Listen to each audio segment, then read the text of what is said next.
Si chiama Rete Utenti per caso perché per caso è nata dopo i mesi difficili della pandemia, dove ci siamo riscoperti tutti fragili e bisognosi di aiuto. 70 associazioni di volontariato attive sul territorio padovano si sono unite per dare risposte concrete ai bisogni di carattere sociosanitario, un'iniziativa che raggruppa numerosi progetti rivolti a tutte le realtà cittadine.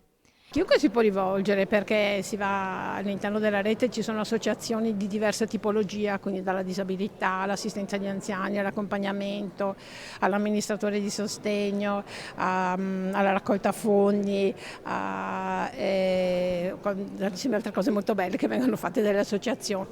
E questo è anche l'altro aspetto interessante, che ci sono le grandi importanti associazioni in realtà, ma anche le piccole, e quindi insieme ci si dà molto una mano. 1000 volontari impegnati, la Regione Veneto ha stanziato un contributo di 120.000 euro a favore di 4 associazioni capofila dei progetti Rete Utenti per caso. Tra le associazioni capofila c'è la Fondazione OIC. Noi vogliamo coinvolgere i longevi non solo per renderli attivi, ma renderli protagonisti nei legami con le generazioni. Quindi li accompagneremo a essere protagonisti nelle scuole, proprio perché coinvolgere i ragazzi per essere insieme dei protagonisti, perché tutta la società si senta in rete collegata insieme.